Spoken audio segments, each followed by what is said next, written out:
السلام عليكم ورحمة الله. أهلا بكم متابعيني الكرام. في هذا الفيديو سنتعرف على أخبار الأهلي السعودي، ولكن قبل ذلك ادعمونا بإعجاب للفيديو والاشتراك في القناة.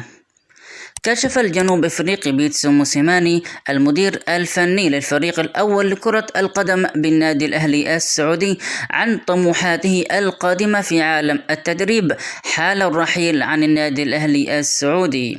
وقال بيتسو موسيماني خلال تصريحات لصحيفة تايمز الجنوب افريقية انه يطمح للعودة مرة اخرى لتدريب منتخب افريقي والفوز معه ببطولة كبرى أو المشاركة في كأس العالم المقبلة.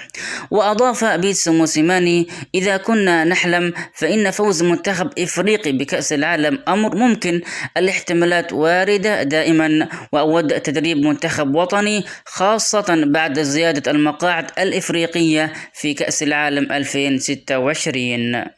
وفي سياق آخر، كشفت التقارير الصحفية أن اللاعب الأهلي السعودي الجزائري رياض بودبوز استعاد جاهزيته الطبية بعد مشاركته أمس في التدريبات. وخضع رياض إلى اختبارات طبية قبل المشاركة في التدريبات حصل من خلالها على الضوء الأخضر للعودة والمشاركة مع زملائه في الفريق. وأجرى لاعب الأهلي مجموعة من التمارين الخاصة بتقوية العضلة، وسيكون اللاعب جاهزا للمشاركة في اللقاءات التجريبية خلال فترة التوقف المقبلة. طلب الجهاز الفني للنادي الأهلي السعودي بقيادة الجنوب افريقي بيتسو موسيماني تجهيز مهاجم الفريق البرازيلي ماركوس إمرال.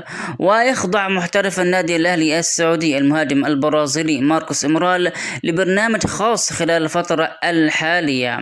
ووضع الجهاز الفني للنادي الأهلي السعودي بقيادة الجنوب افريقي بيتسو موسيماني برنامجا خاصا لتجهيز ماركوس إمرال للمباريات المقبلة.